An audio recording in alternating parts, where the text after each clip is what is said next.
Okay. Can you see my screen, guys?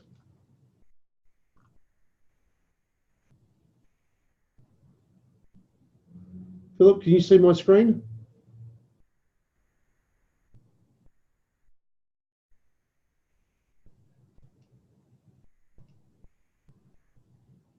Okay.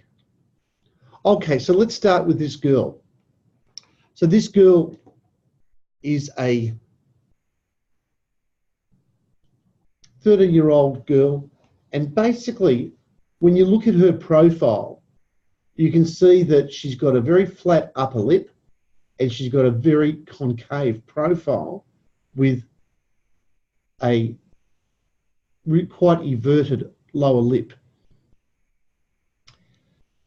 And you would look at that and go, you know, she's actually a bit class 2 skeletal here. So she's a little bit class 2 skeletal. She's got a short lower facial height, which is very important in the discussion that we have later on in Module 7, which is going to be, how do you determine when we have a deep overbite, how do we treat it? Do we treat it with extrusion of posterior teeth, intrusion of anterior teeth, etc.? So the facial features, as we're going to talk about, is going to really dictate the ideal way of treating either a deep bite or an open bite case. So there are certain features that we look for in how we should really treat it ideally. So if we look at her OPG, well, actually, let's stay here for a second. Her smile arc is not too bad, but you can see how she's got very narrow buccal corridors, and we could improve the width of those of the upper arch significantly. But from the point of view of the smile arc and the position of the upper incisors in a vertical fashion, they're not too bad. So when we look at her, intraorally, she has a full class 2 buccal relationship and a obviously significantly retroclined upper incisors, and as a result, her lower incisors are also retroclined, and she's got a full class 2 division 2 appearance with a very deep overbite and minimal overjet, but that's only because her upper teeth are compensated for her class 2 dental/skeletal relationship. And when we look at her half open photos, it's of no surprise to see that she's got a very deep curve of speed, which is obviously going to be aggravating her deep bite situation. So as a result, she's probably got a fairly strong brachyfacial pattern. So we go back to her intraoral photographs or extraoral photographs, and the short lower facial height is usually indicative of a brachyfacial type pattern. And as such, she's got probably a very strong musculature in the posterior section, causing intrusion of those posterior teeth, and as a result, some compensatory extrusion of the anterior teeth if there is no anterior coupling. So patients who have got overjet or an open bite situation or whatever it be, if they've got no anterior coupling, the anterior teeth are free to just keep on extruding. It's only once there's anterior coupling present, the teeth can't extrude. Hence the reason, one of the reasons why we want to provide patients at the end of treatment with an ideal overbite. So once again, we see this very deep curve of speed. We can see retroclined lower incisors. We see severely retroinclined upper incisors as well. So the question here is, and this comes back to what we talked about, Benita, in the last module with biomechanics. And if we went ahead and put in just purely an intrusion arch to start off with, our force system, if we put this intrusion arch, which sat right up into the buccal sulcus, and we pulled the wire down.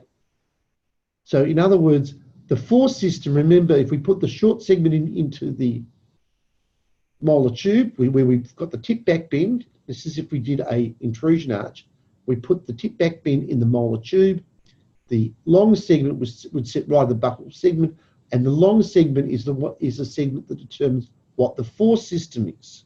Now, we have a force system to balance out that moment that's going to occur from the tip back of the molar. But suffice to say, we've got an intrusive force going. So if you have an intrusive force, and the intrusive force happens to be in front of the centre of resistance of that tooth, which it will be, will be behind, because the bracket is going to be on the tooth here. The centre of resistance will be somewhere forwards to that. So an intrusive force is actually going to make the retroclination worse. So to put an intrusive wire in there from day one is actually going to make the retroclination even worse from a biomechanical point of view. So our first port of call would be, let's move those anterior teeth forwards as quickly as possible, get them into a better inclination, and then if necessary, we can do some intrusion of those over-erupted upper anterior teeth, because they're over-erupted slightly.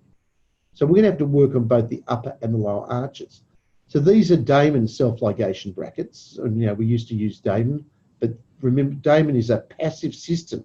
And the reason we were using Damon at that particular point was that was the time when there was the tsunami in Japan, and our active or our interactive self-ligation system that we used to use, which was the Innovation R, or now called the Mini Clippy R brackets, were no longer in production because of the tsunami in Japan. So we had to go to the Damon bracket. And they can still work very effectively, but you just don't have as much control in the finishing stages because it's a passive self-ligation system, and the clip doesn't actually physically push the wire into the bracket all the time. It's a passive system, this one. That's why I prefer the active system, and especially in these cases where you're going to need torque control later on, you get much better torque control in an active system, because that wire, that clip, is actively pushing the bracket right into the slot to maintain that torque that you want, or to provide you with that torque. But we're still using our double 14 night high technique. So we're trying to fill up the slot as much as possible, but use the lightest possible forces. So here we are. Now the good part about this is, when we look at that lateral incisor tooth, we're going to get some expansion of that arch form. The bad news is the worst position tooth is that upper left central. So the rotation of that upper left central is going to cause some constriction on that left-hand side. And these are things I didn't realise all the time, because we had to look at the worst position tooth. As we've talked about previously, that will dictate the force system. And if that is an inconsistent force to what we want to achieve, then we need to resolve that. So this is actually going to cause some constriction on the left-hand side until that tooth is rotated correctly. So we should have put some power chain on here. We should have done some IPR and done everything we could to correct that rotation as quickly as possible, and not let the bracket wire interface do the rotation correction, because whilst it's in that rotated position and just slowly correcting it, we're going to get this unwanted force system. So Benita's asked the question, would I put bite turbos on at this stage? Look, ideally you should, you're exactly right to extrude the posteriors. But 2 points to that. One point is, without the lower brackets on, you're probably going to get very slow eruption of those posterior teeth. And the second problem is, because the bite is so deep here, and if I put the bite turbos on right now, it would jack open the bite significantly and the patient would be very uncomfortable. So that's why I thought I'd just do it in 2 stages. I'll put the upper braces on first, and then, as you're going to see in a minute, I can then put the lower braces on after that, and ideally with bite turbos. So it would not be wrong to put bite turbos on. In fact, it would probably be better if we did, but you want to put them on obviously anteriorly, but that bite would be significantly open posteriorly if we did that. So here we are. This is our half open view with the wires in. And if you read the wire, look at how that wire is dipping in. So theoretically, we're going to get some extrusion of those posterior teeth in the upper arch. We're going to get some intrusion of the anterior teeth. So I suppose, looking at that wire, Benita, you're probably even more correct. We should be putting the bite turbos on, because we're not going to get the proper extrusion of those posterior teeth whilst the posterior teeth are in contact. It is actually another constraint. So you're probably right. Bite turbos, if we could have put them on, or if I did put them on, would have actually been better in this case. My only point here is if I put bite turbos on, I may have probably put them on the second molar teeth here, because when you look at, and unfortunately the pictures don't really show it that well, but when you have a deep curvus B, you tend to have their second molars a little bit over-erupted, and the curvus B is going up like this. So if I couldn't get them onto the anterior teeth, then I'd probably look at putting the bite turbos on the second molars, but definitely not the first molars here. Because if I put bite turbos on the first molars, either the upper or the lower, I would be intruding the posterior teeth and hence making the curvus B even worse. So that would be my caveat on that. So I've now gone ahead, I've actually brought the anterior teeth forwards a little bit. I've brought the anterior teeth forwards a little bit, and now I've added that auxiliary intrusion arch, okay, and I've attached it anteriorly. So Philip's just asked me the question, could I put the bite turbos on the second molars in this case? And exactly what I just said. Yes, and that's where if I did it, I would have put it on the second molars in this case. So I've added an intrusion arch, an auxiliary, and I've put it anteriorly. I've tied it in mesial to the laterals. I could have tied it in right in front of the centrals or between the two upper central incisors, which probably would have been even a little better, because I would have got a force system which would have helped to procline those upper incisors. But nevertheless, I still would be getting intrusion of these anterior teeth. The one thing I don't want to do is tie it in more distally than that, like near the canines, because once again, that would go ahead and retrocline the uppers even further from a biomechanical point of view. Okay, so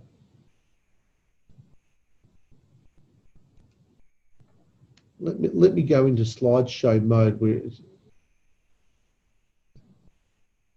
Okay, so here we are with our intrusion arch in, and that's just showing our overlay intrusion arch, which would have been a 1725 TMA wire, because that's the wire that you can bend. You can't do that with nitinol.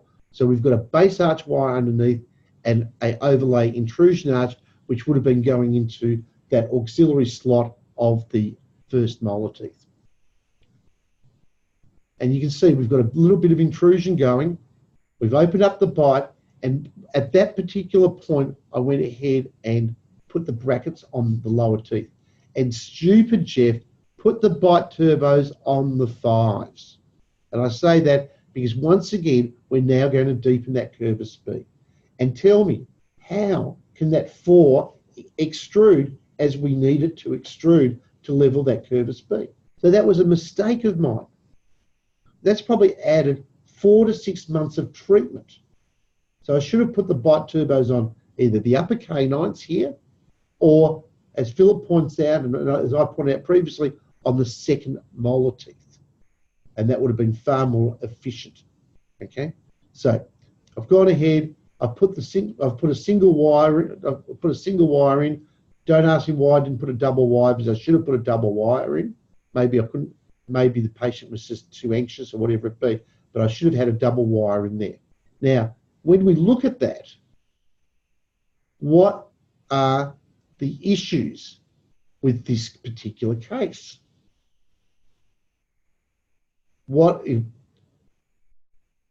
So why don't you give me an idea of what are the issues with correction of this deep bite in this particular case?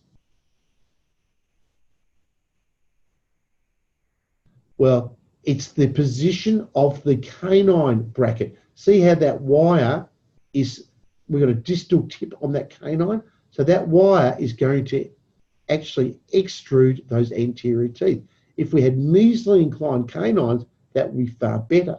So we want to get this canine corrected, the distal tip of this canine corrected as quickly as possible. And we should have put some power chain on that canine day one, because that would have actually helped to tip that canine, tip the root distally, but more importantly, to tip the crown a little bit more mesially. But also the other issue that we've, actually, no, we shouldn't be putting any power chain on. I apologise, because that would tip the crown back further distally. So we need to power chain from the mesial aspect. However, we've got this significant rotation here as well. And what's this rotation going to do? That rotation is going to bring that wire out to the buccal and cause further expansion of the lower arch. So our aim is to correct this as quickly as possible. So we need to correct this canine as quickly as possible.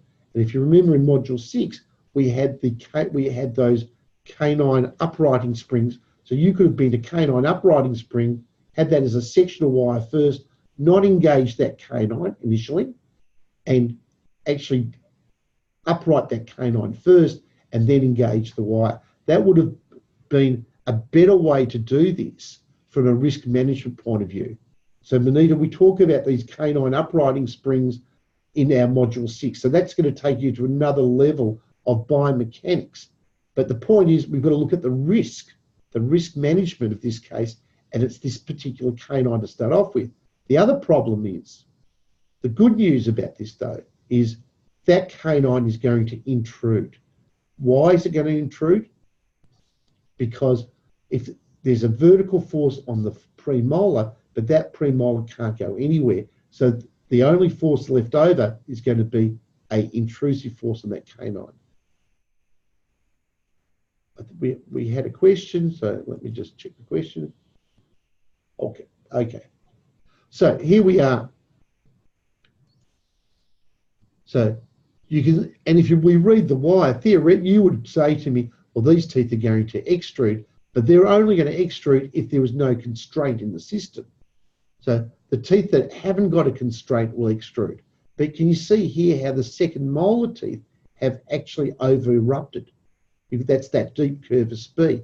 So in a deep bite case, we want to get brackets onto those second molars as quickly as possible, as one, they're going to intrude the second molar and level the curvus B, but at the same time, the reciprocal effect will be to help extrude those first molars, which is going to help to level the curvus B.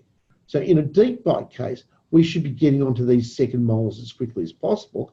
And to go back to Philip's comment about putting bite turbos on, they help because they're going to help to intrude those over-erupted second molars. So that curvus B goes from the second molar all the way around to the canine.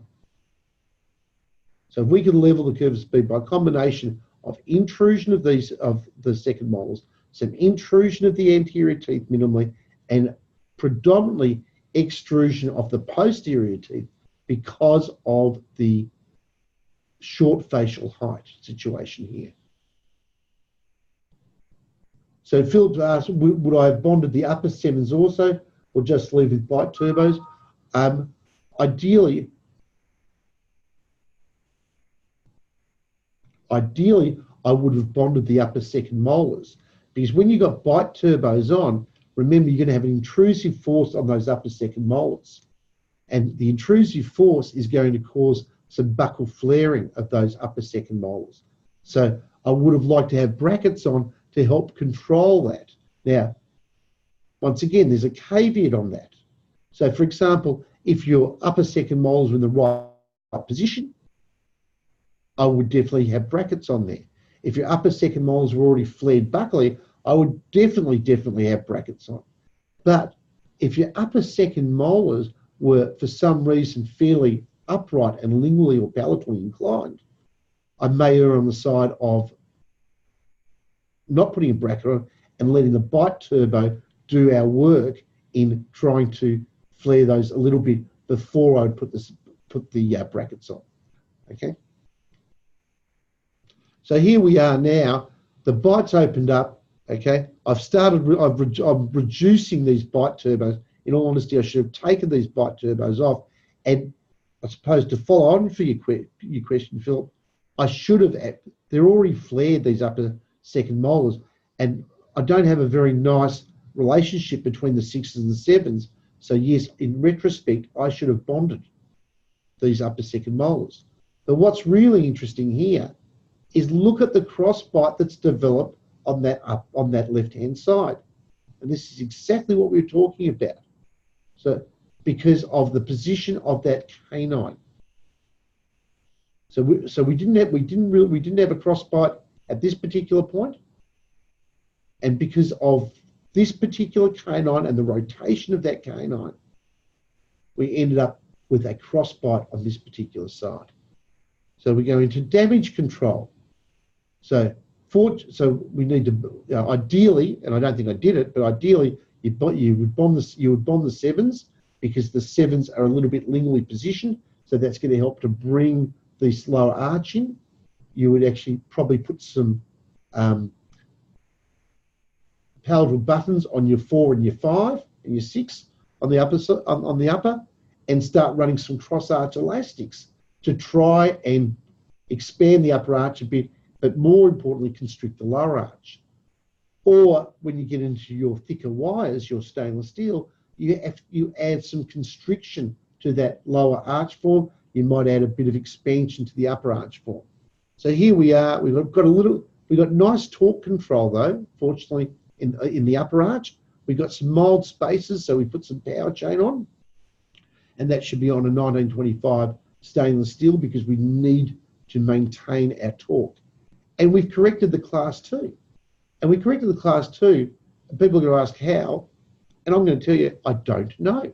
We obviously ran some class 2 elastics, but I think this is one of those cases where we are very lucky that the condyle was locked back. So as you decompensate the upper anteriors, the condyle released from the fossa a little bit, and we got some correction and just some growth.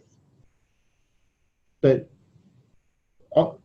honestly, I wasn't planning that, and I was actually planning to put in some type of fixed functional appliance following our braces. But as the occlusion improved, I thought, well, we may be able to do it just with our braces.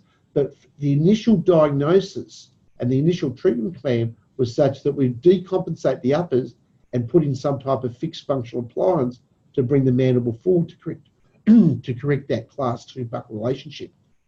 But nature was very, very kind here, so we kept on going with braces. What wasn't kind was my stupidity in putting brackets on every tooth again. And I should have managed this canine a lot better, and then I wouldn't have gone into this situation with a posterior crossbite developing. All could have been avoided if I managed it better. And I should have had the bite turbos on the 7s, but remember these 7s are flared buccally, so I should have had to braces on or tubes on those 7s day 1. That would have been the ideal. And it's definitely on the lower 7s as well to help level that curve of speed. But you can see how the curve of speed has become quite level now. So here we are finished. So she's still got a concave profile. But can you imagine if we extracted upper teeth? It would have been a disaster. So she's still got a concave profile. Her lower facial height's increased minimally. But that we have got the extrusion of those posterior teeth. So let's look at the final result, which is actually very, very good considering all the headaches. But this case took me about 28 months. And had I managed, because I ended up doing my posterior cross arch elastics, I constricted that lower arch form, I did all those things for damage control. But I could have got this patient out of treatment in probably 18 months had I not had these unwanted side effects occurring.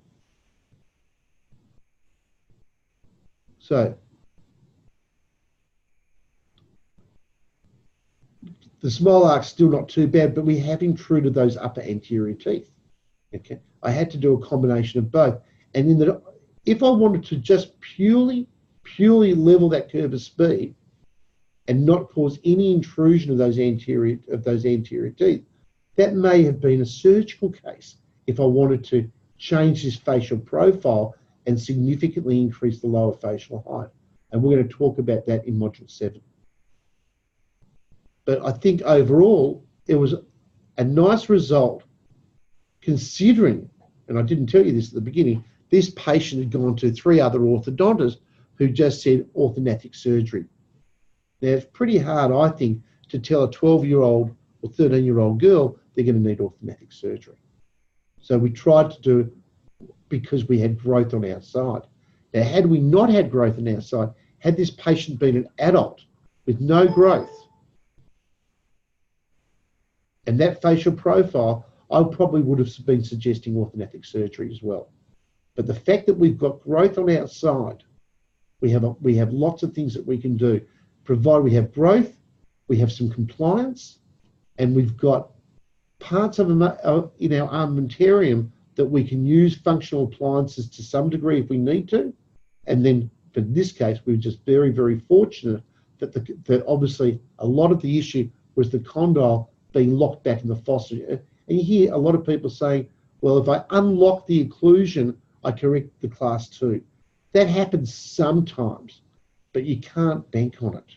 You can't plan for it because you'll be disappointed very often. Fortunately, this was a case that I was just very happy and I was very lucky with. So that's the case that I've got for today.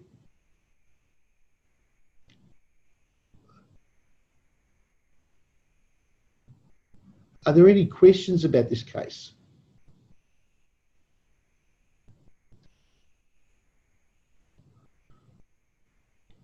Greg,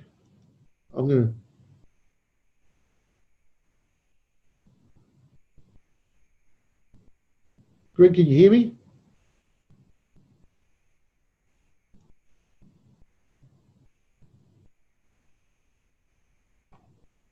I'm going to try and unmute everybody.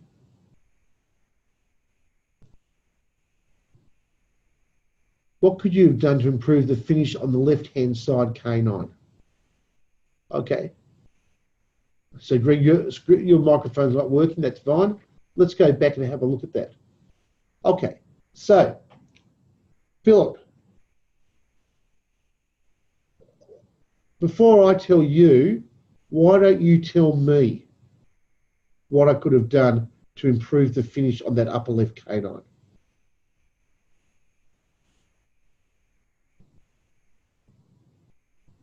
Oh, the lower left canine. Okay. Okay. Well, a combination of both. Okay. Because the lower left canine could have come in a little bit further lingually. I could have put in a little bit of inset in there because I can't really get that upper canine into a really good position because it's sort of hitting on that distal incline of that lower canine. So I have to rotate that lower canine a little bit, distal in, just a little bit, to be able to then sock the upper canine better. So then I could have extruded that. And this is, whereas on the right side, it looks really nice because I've got cusp to embrasure situation. Here, I could have tipped back this upper canine just a fraction more, a little bit of distal crown tip to get that tip of the canine into that embrasure, but I still would have needed to rotate that lower canine a little bit further distal inwards. Does that make sense, Philip? Have I answered your question on that one? Okay. Why couldn't I use a lingual button and rotation change to correct the canine at the start? Okay. So let's go to the very start. And you could, okay, so here we are. Now, you are right in one way. I could have gone ahead and I could have had a lingual button that goes from, and I probably should have, a lingual button that goes from that lower left canine from on the lingual, and I would have found a tooth on the other side, maybe that lower right canine, just one tooth that I could rotate. Okay, so I've got a force going, the lingual going this way, and then I've got a force going from the buccal that way. Now, provided I've got two equal upper forces, that's fine. The problem is, Philip, that if you just said to me, I'm going to put a power chain just from the 6 to the buccal of the 3, that's where the problem lies. Because if you've got a power chain from the 6 to the buccal of the 3, what's going to happen to the canine? It's going to tip. It's not just going to rotate, it's going to tip as well. It's going to tip further distally, which is going to make that bite deepening worse. So if you did a pure couple to rotate that canine, absolutely.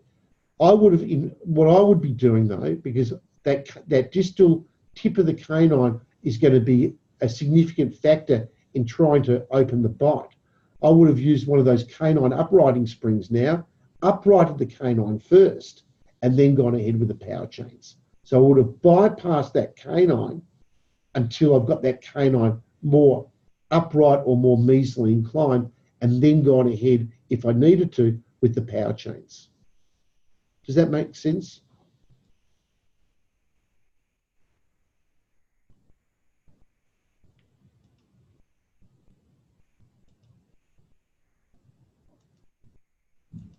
So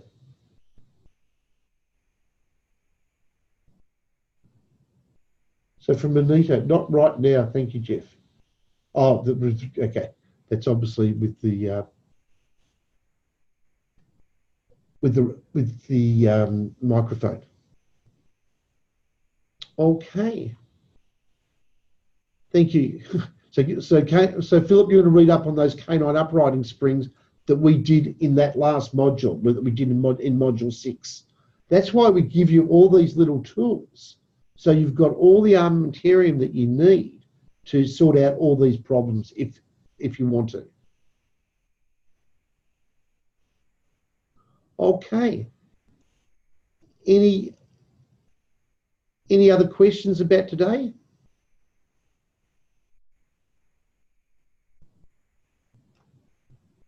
I think it's a really good case just to demonstrate.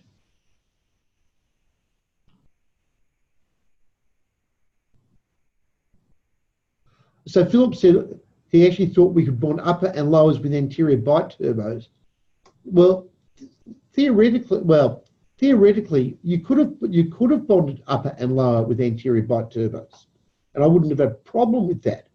But nevertheless, the same issues apply with this lower canine, okay, that we would have to have looked at. So you could have bonded the lower arch day one, but you would have, once again, I'm going to say to you, Philip, if you did that, you could bypass that canine and use that canine uprighting spring with the auxiliary tube, which you bend up with that TMA wire that we've shown you. But the only problem would have been the patient would have been so jacked open because of the retroclined upper incisors that they would have been really uncomfortable. So this was more of a patient management decision.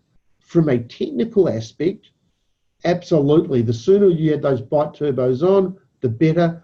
We should have also bonded the second molars as well day one. So there are lots of lessons that we can learn from this case of what we should have done. And this probably demonstrates, hey, in orthodontics, we get out of problems, but those problems should never have ever happened if we managed it properly. And that's what I'm trying to teach you guys is let's look at these cases, manage them properly, because when you get into problems, you start to panic. And that's what I'm trying to help you with, is to try and avoid those problems and learn by not only my mistakes, because I've got stacks of them, okay?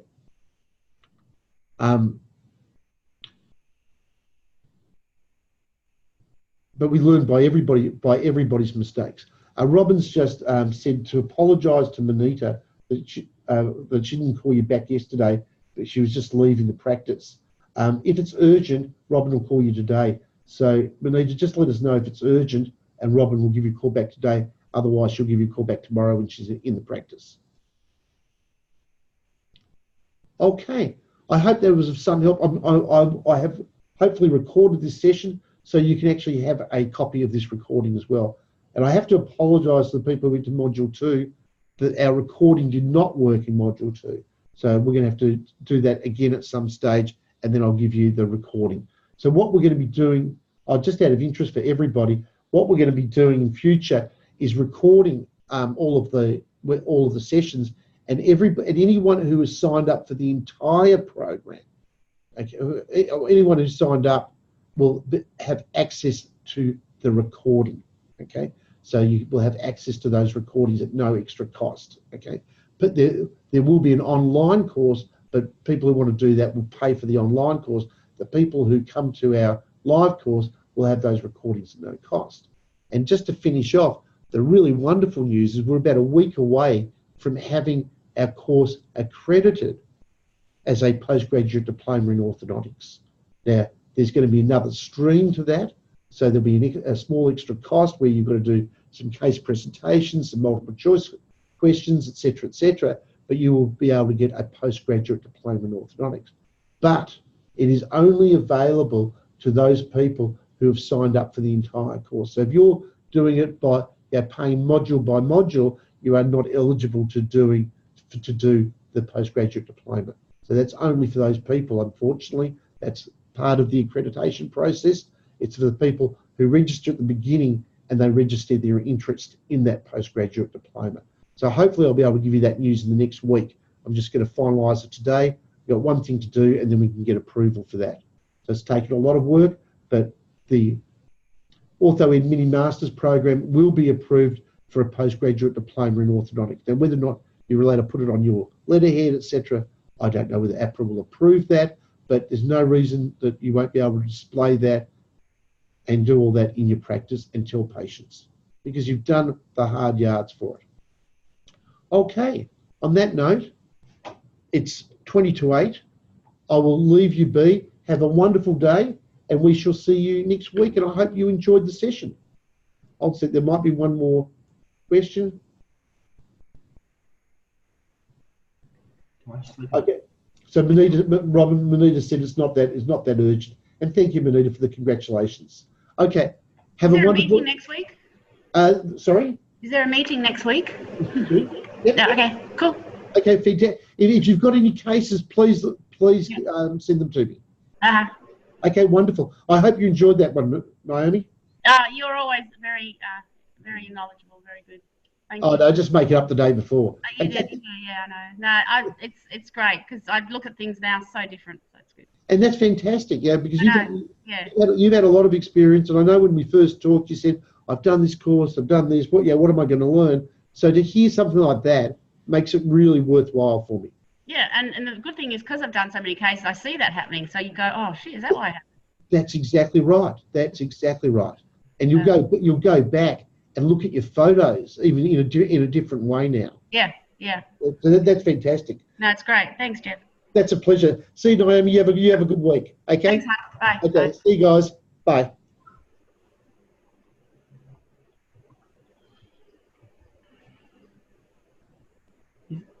He's amazing, this guy.